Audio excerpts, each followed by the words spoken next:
Hello guys, I am Govindra. आज हम पढ़ेंगे प्रेजेंट इंडेफिनिट टेंस। इसका यूज कैसे करते हैं। आज हम पढ़ेंगे प्रेजेंट इंडेफिनिट टेंस के बेसिक सेंटेंस। इसके लिए हम देखेंगे सबसे पहले पहचान देखेंगे। हिंदी सेंटेंस के अंत में आएगा ता है, ती है, ते है। जो भी सेंटेंस होंगे उनके अंत में देखेंगे तो ता है, ती है ये मिलेगा। अगर ये ता है, ती है तो समझ जाना कि प्रेजेंट इंडेफिनिट टेंस है। इसके लिए हम रूल देखेंगे। सबसे पहले होगा सब्जेक्ट। सब्जेक्ट के बाद मैन वर्ब का पहला रूप आएगा और इस पे एस, ई एस और आई एस जोड़ेंगे और ऑब्जेक्ट और अदर वर्ड। यदि subject I, we, you, they हैं, यदि सब्जेक्ट बहुवचन है तो उस पर एस, ई एस का यूज नहीं किया जाता। यदि subject he, she, it, name या सिंगुलर नंबर, यदि subject singular number third person है तो उस पर एस, ई एस और आई एस तीनों का यूज किया जाता है। अब हम देखेंगे इनके यूज, कहां पर एस, कहां पे ई एस और आई ई एस का यूज किया जाता है। इसके लिए रूल है ये लिखा। अब हम एग्जांपल देखेंगे। जैसे मैं पढ़ाता हूं, मैं पढ़ाता हूं, मैं पढ़ाता हूं, इसका हो जाएगा आई टीच, आई टीच। जैसे वह पढ़ाता है, वह पढ़ाता है, हो जाएगा ही टीचेस। अब देखेंगे ऊपर वाले सेंटेंस में मैं पढ़ाता हूं तो टीच का टीच है और नीचे वाले सेंटेंस में वह पढ़ाता है तो होगा ही टीचेस। अब हम देखेंगे कहां पर एस, कहां पे ई एस और कहां पे आई एस का यूज किया जाता है। यदि सेंटेंस में सब्जेक्ट सिंगुलर नंबर और मैन वर्ब के अंत, अब देखेंगे मैन वर्ब कैसे ई एस का यूज किया जाता है। सबसे पहले देखेंगे ई एस का यूज कहां पे करेंगे।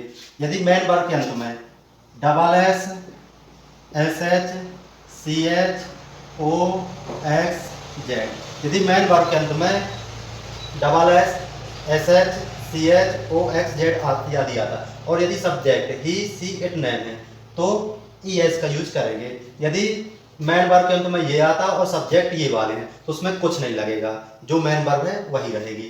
एग्जाम्पल देखते हैं। जैसे वह पढ़ाता है, वह पढ़ाता है, हो जाएगा ही ये सब्जेक्ट, टीच, सी एच। अब देखेंगे मैन वर्ब के अंत में सी एच आया है और subject singular number third person है तो हम ई एस जोड़ देंगे, ही टीचेस हो जाएगा। जैसे वह जाता है, वह जाता है, हो जाएगा ही गो। अब देखेंगे मैन वर्ब के अंत में वो ओ आया, ये है वो, और subject singular number third person है तो हम इस पे ई एस जोड़ देंगे तो हो जाएगा ही गोज। और दूसरा रूल देखते कहां पे आई ई एस का यूज किया जाता है। पहला रूल ये हो गया। दूसरा देखेंगे कहां पे आई ई एस का यूज किया जाता है। यदि subject singular number third person, यदि subject singular number third person और मैन वर्ब के अंत में वाई आए और मैन वर्ब के अंत में वाई हो, वाई से पहले व्यंजन हो, वाई से पहले व्यंजन है तो वाई को हटाकर आई एस जोड़ देते हैं। जैसे एग्जांपल देखते हैं। फ्लाई है, मैन वर्ब के अंत में वाई है, वाई से पहले व्यंजन है तो हम वाई को हटाकर आई एस जोड़ देंगे तो हो जाएगा फ्लाई। जैसे क्राई है, सी आर वाई, तो हम वाई को हटाकर आई एस जोड़ देंगे तो हो जाएगा फ्लाई। इस तरह के सेंटेंस आप और देखेंगे। अब बचा एस कहां पे लगेगा। रूल 1 और रूल 2, इन दोनों को छोड़कर जो भी बचे उस पर हम एस लगा देते हैं।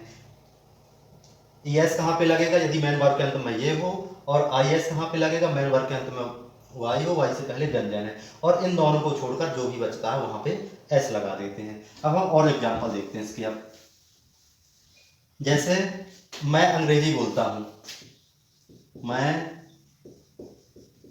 अंग्रेजी बोलता हूं, मैं अंग्रेजी बोलता हूं तो हो जाएगा I speak English, I speak English. मैं अंग्रेजी बोलता हूं, आई स्पीक इंग्लिश। जैसे वह अंग्रेजी बोलता है, वह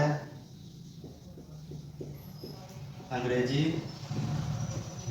बोलता है, इसका हो जाएगा वह अंग्रेजी बोलता है, he speaks English, he speaks English. यहाँ पे देखेंगे पहले वाले सेंटेंस में स्पीक है, नीचे वाले में स्पीक्स है। ऐसा क्यों किया? इसमें subject singular number third person और मेन वर्ब के अंत में ये आ रहा है तो हम एस जोड़ दिए, और इस पे सब्जेक्ट आई है, इस कारण से इसमें कुछ नहीं लगा है। तो ध्यान देना एस और एस कहाँ पे लगता है। यदि subject I we you they तो इसके के साथ हम कुछ नहीं लगाएंगे। ही सीट नेम है तो इनमें से तीनों लगेगा। अब हम देखेंगे किसके अकॉर्डिंग क्या लगेगा। जैसे मैं मोबाइल चलाता हूं, मैं मोबाइल चलाता हूं, इसका हो जाएगा I operate mobile. I operate mobile. अब होगा जैसे वह मोबाइल चलाता है, वह मोबाइल चलाता है, हो जाएगा ही ऑपरेट्स मोबाइल। ही ऑपरेट्स मोबाइल। ही ऑपरेट्स मोबाइल। हमें और एग्जांपल देखें, जैसे वह डांस करता है, ही डांसेस। मैं डांस करता हूँ, आई डांस। वह मुस्कुराती है, सी स्माइल्स। मैं मुस्कुराता हूँ, आई स्माइल। वह तुम्हें पसंद करता है, ही लाइक्स यू। मैं तुम्हें पसंद करता हूँ, आई लाइक यू। मैं तुमसे नफरत करता हूँ, आई हेट यू। वह मुझसे नफरत करती है, सी हेट्स मी। इस तरह के सेंटेंस प्रेजेंट इंडेफिनिट के सिंपल होते हैं। अब हम देखेंगे इसके नेगेटिव सेंटेंस। नेगेटिव के लिए रूल हो जाएगा, नेगेटिव सेंटेंस में हेल्पिंग वर्ब डू डज का यूज किया जाता है, सिंपल में हेल्पिंग वर्ब नहीं लगती है। नेगेटिव देखेंगे, सबसे पहले होगा सब्जेक्ट, सब्जेक्ट के बाद हेल्पिंग वर्ब डू डज आ जाएगा, डू डज, और इसके बाद नॉट लगेगा। मेन वर्ब का पहला रूप, ऑब्जेक्ट अदर वर्ड। एग्जाम्पल देखते हैं, मैं तुम्हें लाइक नहीं करता हूं, मैं तुम्हें लाइक नहीं करता हूं, मैं तुम्हें लाइक नहीं करता हूं। I do not like you, I do not like you. या हम इसको ऐसे ही बोल सकते हैं, आई डोंट लाइक यू। मैं मोबाइल नहीं चलाता हूं, आई डोंट ऑपरेट मोबाइल। मैं तुम्हें नहीं देखता हूं, आई डोंट सी यू। मैं टीवी नहीं देखता हूं, आई डोंट वॉच टीवी। मैं नहीं खेलता हूं, आई डोंट प्ले। मैं तुम्हें पसंद नहीं करता हूं, आई डोंट लाइक यू।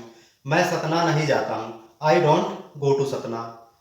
मैं वहां नहीं जाता हूं, आई डोंट गो देयर। इस तरह के सेंटेंस प्रेजेंट इंडेफिनिट के नेगेटिव के हैं। अब हम देखेंगे इंटेरोगेटिव सेंटेंस।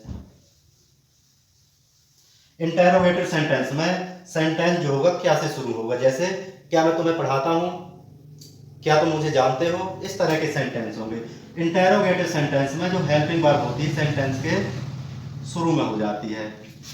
डू डज इसकी हेल्पिंग वर्ब है तो सेंटेंस के शुरू में आ जाएगी, इसके बाद आएगा सब्जेक्ट, सब्जेक्ट के बाद मेन वर्ब का पहला रूप, ऑब्जेक्ट और अदर वर्ड, और लास्ट में क्वेश्चन मार्क लग जाएगा। जैसे क्या मैं तुम्हें पढ़ाता हूं, क्या मैं तुम्हें पढ़ाता हूं, और हो जाएगा do I teach you, do I teach you, do I teach you. जैसे क्या तुम मुझे जानते हो, क्या तुम मुझे जानते हो जाएगा do you know me, do you know me. और एग्जांपल देखते लेते हैं, जैसे क्या तुम क्रिकेट खेलते हो, डू यू प्ले क्रिकेट। क्या तुम अंग्रेजी बोलते हो, डू यू स्पीक इंग्लिश। क्या तुम उसे पसंद करते हो, डू यू लाइक हर। अब देखेंगे इंटेरोगेटिव प्लस नेगेटिव वाले सेंटेंस। इंटेरोगेटिव प्लस में नेगेटिव सेंटेंस में हो जाएगा, ऐसे सेंटेंस आएंगे जैसे क्या तुम मुझे नहीं जानते हो, क्या तुम वहां नहीं जाते हो, इस तरह के सेंटेंस होंगे। इसके लिए रूल हो जाएगा, डू डज सेंटेंस के शुरू में होगा, इसके बाद सब्जेक्ट और नॉट आ जाएगा, नॉट के बाद मेन वर्ब का पहला रूप, ऑब्जेक्ट और अदर वर्ड, इसके बाद क्वेश्चन मार्क लगा देते हैं। और एग्जांपल देखते हैं। क्या तुम टीवी नहीं देखते हो? क्या तुम टीवी नहीं देखते हो? तो जाएगा do you not watch TV या don't you watch TV. Don't you watch TV, don't you watch TV. और एग्जांपल देखते हैं। क्या तुम नहीं पढ़ते हो? Don't you study. क्या तुम अंग्रेजी नहीं बोलते हो? Don't you speak English. तुम क्यों नहीं पढ़ते हो? इसके लिए जो क्यों वाले सेंटेंस होंगे उसके लिए क्वेश्चन वर्ड जो भी होगा उसको शुरू में लिख देते। जैसे तुम क्यों नहीं पढ़ते, why do you not study. तुम कहाँ रहते हो? Where do you live. तुम क्या करते हो? What do you do. तुम्हारे पापा क्या करते हैं? What does your father do. तुम्हारा भाई कहाँ रहता है? Where does your brother live. क्या तुम्हारा भाई शराब पीता है? Does your brother take wines. Thanks for watching. यदि यह वीडियो आपको अच्छा लगा हो तो चैनल को सब्सक्राइब करें।